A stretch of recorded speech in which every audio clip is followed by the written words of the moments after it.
नमस्कार मंडळी, श्री स्वामी समर्थ. तर पहा, सकाळच्या 4 वाजल्यापासून ब्रह्ममुहूर्तावर आज कामाला सुरुवात झाली. तर आज आहे पौर्णिमा. तर पौर्णिमा असं मी मोबाईलवरच ऐकलं होतं की खूप मोठी पौर्णिमा आहे नव्याची. तर त्यामुळं आज मी उंबरठ्याला लेपन देणार होते. तर उंबरठ्याला लेपन देण्यासाठी गोमूत्र आणि गुलाबजल, गंगाजल हे मिक्स करून छान अशी ओरिजिनल हळद आहे. तर ही हळद कोणती आहे? तर ही हळद आपण भाजीला वापरतो ती हळद आहे. आणि या हळदीमुळं लेपन एवढं छान बसतं. आणि चला मग लेपनाची तयारी चालू केली. तर हे तिन्ही प्रोडक्ट एकत्र केले आणि लेपन द्यायला चालू केलं.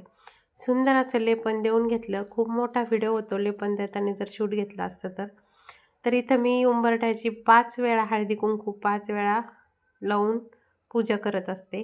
आणि गुलाबाच्या पाकळ्या असेल तर मोगऱ्याचं फूल आणि एका साईडला लक्ष्मीचे पावलं ठेवलेले आहेत. त्याला फूल वाहून अक्षदा हळद वाहत असते. त्यानंतर पहा, सुंदर अशी उंबरठ्याची पूजा झालेली माझी 5 वाजता. अगदी प्रसन्न वाटत होतं. ज्यावेळेस सगळे लोक झोपलेले असतात ना, कधी कधी माझा शब्द एखादा तोत्रा येतो, समजून घेत चला, नवीन आहे मी. तर लोक झोपलेले असले की त्यावेळेला आपण जर सेवा केली तर असं म्हणतात अख्खं ब्रह्मांड नायक पूर्ण जागा असतं. देवाचा वास ब्रह्ममुहूर्तावरच चालू राहतो. त्यामुळे मी जर ब्रह्ममुहूर्तावर उठले तर तुमच्याशी लगेच शेअर करत असते. तर इथं काळ्या मसाल्याची गोबीची भाजी करायची होती. हे फ्लावर खूप छान वरती दिसते पण आतमध्ये आळ्या असतात. याला जर निवडायलाच खूप वेळ जातो. तर मी तुम्हाला कालच सांगितलेलं कोणतेही मसाले न वापरता मी ह्या भाज्या करते साध्या सिंपल पद्धतीमध्ये. फक्त तिखट वापरत असते. हळद, मीठ आणि धणे, खोबरं, हवरी आणि कांदा. एवढी छान टेस्ट येते ना. मात्र यात भरपूर सारं पाणी वापरत नाही, कोरड्याच भाज्या करते. तर चला, ही गोबीची भाजी अशी केली ना, एवढी छान झाली होती. दुपारी जेवण केले, खाल्ल्याच्या नंतरच तुम्हाला व्हिडिओ येतो म्हणून मी तुमच्याशी शेअर करत असते. तर ताईंनो, थोडासा आपल्या चॅनलला सपोर्ट करा. अगदी 1000 वॉच टाईम राहिला आहे, तेवढा पूर्ण झाला की आपलं चॅनल मॉनिटाईज होईल. आणि माझं चॅनल मॉनिटाईज झालं की मी एक संकल्प केलेला आहे की मी माझं चॅनल मॉनिटाईज झाल्याच्या नंतर स्वामींना 56 भोग जेवण करणार आहे. म्हणजे 56 भोगाचा नैवेद्य दाखवणार आहे. हे 56 भोग म्हणजे कसे कसे तर तुम्हाला नक्कीच चॅनल मॉनिटाईज झाल्याच्या नंतर कळेल. तर आता सध्या मी 5, 4, 8, 9 मिनटाचेच व्हिडिओ बनवते. ती ही भाजी दिसायला पहा असं वाटतं की नुसती पांढरी झाली आहे. शिजल्यावर एवढी छान होती ना, अजिबात तरी येत नाही. कारण तरी का येत नाही भाजीला ते सांगते. तर आपण मसालेच वापरत नाहीत त्यामुळे तरी येत नाही. मस्त घरच्या शेतातली कोथिंबीर टाकून दिली आणि अगदी थोड्या क्वांटिटीमध्ये ही भाजी करून घेतली. तर ही भाजी झाल्याच्या नंतर आता त्यांचा डब्बा भरून घेतला आहोजा. दही, साखर, मटकी, शेंगदाणे, पोळी आणि गोबीची भाजी. अगदी मन प्रसन्न होईल असा डब्बा भरून दिला आणि त्यांना खायलासुद्धा टेस्ट लागेल. आता वाजले होते 8. तर पहा, मी 8 वाजता आहे त्या अवस्थेत, आहे त्या अवतारात केंद्रामध्ये आले. 8ची आरती झाली. तसंच शॉर्टमध्ये तुम्हाला 8च्या आरतीचा व्हिडिओ मी सकाळी पाठवलाच होता. स्वामींना आज पौर्णिमा असल्यामुळे अगदी छान सुंदर डिझाईनचा ड्रेस घातलेला होता. त्यानंतर वाटाणेच हे सगळं गोळा करत आले. मुलांना खारी आणली आणि मोगऱ्याचे 2-3 फुलं भेटले ते आणले आणि पानं आणली. हे पानं कशासाठी आणली आंब्याचे? तर आज आहे पौर्णिमा. तर पौर्णिमाची आपल्याला पूजा करायची असती म्हणून आणले होते.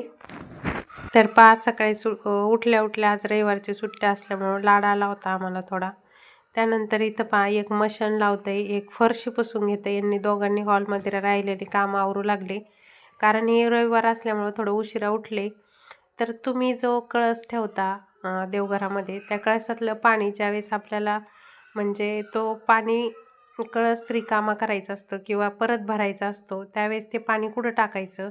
तर आधी आपल्या सगळ्या घरातल्या कोपऱ्याला त्या पाण्याचं शिंपडून द्यायचं आणि त्यानंतर ते पाणी आपल्या झाडाच्या बुडाशी टाकायचं. तर हे घरातले जो कळस मांडतो देवघरात त्यातलं पाणी. त्यानंतर इथं पहा, छान असं ओढणी आहे ही आणि ही देवघरात मी देवाला वस्त्र म्हणून टाकत असते. त्यानंतर हा मंगल कलश जो आहे तो मी आज पौर्णिमा आहे म्हणून त्याचं पाणी बदललं. तर ही पाणी बदलायच्या वेळेस मी काय करत असते, स्वच्छ घासून घ्यायचा, स्वस्तिक काढायची आणि 5 रेषा ओढून घ्यायच्या. हळदी कुंकू द्यायचं स्वस्तिकला, 1 रुपया टाकायचा त्यामध्ये अक्षदा टाकायचा आणि हा कळस परत जागच्या जागी मांडून द्यायचा. तर तुम्हाला हे का शेअर करते, प्रत्येक घरात कळस असलाच पाहिजे, ज्याची त्याची इच्छा. मी तर आमच्या घरी पहिला नव्हता, पण मी स्वामी सेवेत असल्यामुळं मी बसत असते. असं नाही की कंपल्सरीच बसवला पाहिजे, ज्याची त्याची इच्छा. माझा कंपल्सरीच असतो. तर इथं पहा मी काय केलं, तांब्यामध्ये 5 आपले याचे पानं टाकले तर आंब्याचे, आणि हा मुकुट मी तुळजापूरहून आणलेला, तुळजापूरच्या आईचा. कुलदैवत आहे आमचे तुळजापूरच्या आई. त्यानंतर इथं पहा तुळजापूरच्या आईचा मी अभिषेक करून घेतला. तर आज पौर्णिमा आहे म्हणून. तसं तर मी श्रीयंत्राचा सुद्धा अभिषेक केला, दही दूध तूप याने, आणि कुलस्वामिनीचा सुद्धा अभिषेक करून घेतला. तर आज पौर्णिमा आहे, दुर्गा सप्तशती पाठसुद्धा झालाच पाहिजे. तर आता दुर्गा सप्तशती पाठ पाहू. आता हे बघा, श्री चक्रयाग आहे. हे माऊलीने सांगितलं होतं की प्रत्येकाच्या घरात पाहिजे, म्हणून मी हे श्री चक्रयागसुद्धा दिवाळीला खरेदी केलं आणि दिवाळीला स्थापना केली याची घरात. त्यानंतर इथं श्रीयंत्राचं मी कुंकुमार्चन सेवा करत आहे. ओम आय ब्लिंग क्लीम चामुंडाविचे, ओम आय ब्लिंग क्लीम चामुंडाविचे, ओम आय ब्लिंग क्लीम चामुंडाविचे, ओम आय ब्लिंग क्लीम चामुंडाविचे, ओम आय ब्लिंग क्लीम चामुंडाविचे, ओम आय ब्लिंग क्लीम चामुंडाविचे, ओम आय ब्लिंग क्लीम चामुंडाविचे. त्यानंतर पहा, सुंदर अशी पूजा झाली आपली आज पौर्णिमेची. तर खूप विचार केला होता आज गजरे आणीन देवाला, पण शक्य नाही झालं, कारण 3ऱ्या पारच्या पूजेला तर नक्कीच आणीन. 5च्या नंतर सत्यनारायण पूजा असती पौर्णिमेची. जसं की गुरुमाऊली सांगतात, घरच्या घरी सत्यनारायण पूजा करा, तशीच आज आपली सत्यनारायण पूजा तुम्हाला नक्की उद्या व्हिडिओ पाहायला भेटेल सत्यनारायण पूजाचा.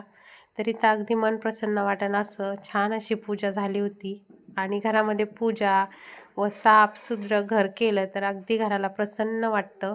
तर इथं पहा, स्वामींना पिंक कलरचा ड्रेस घातला होता, पिवळ्या कलरचा फेटा, आणि अगदीच अष्टगंधसुद्धा खूप सुंदर लावला होता.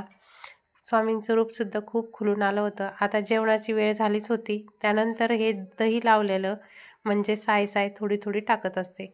तर त्याला छान असं त्याचं ताक करून घेतलं आणि त्यानंतर तूप करायला मांडलं. आता जेवण राहिले होते. आज रविवारची सुट्टी असल्यामुळे मुलांना घेऊन एकत्र जेवण करत असते एका ताटामध्ये. छान असं तिन्ही वाट्यात ताक ओतून घेतलं आणि मस्त काळ्या मसाल्याची गोबीची भाजी, सुंदर ताक, साखर, पोळी, मस्त जेवण झालं. तूप पण तितक्या वेळात इकडं कढलं. त्यानंतर आता निघायची तयारीच होती. कुठं निघायचं होतं, तर आता दुकानात. तर चला ताईंनो, व्हिडिओ आवडला तर लाईक करा, नवीन असाल तर सबस्क्राईब करा. श्री स्वामी समर्थ.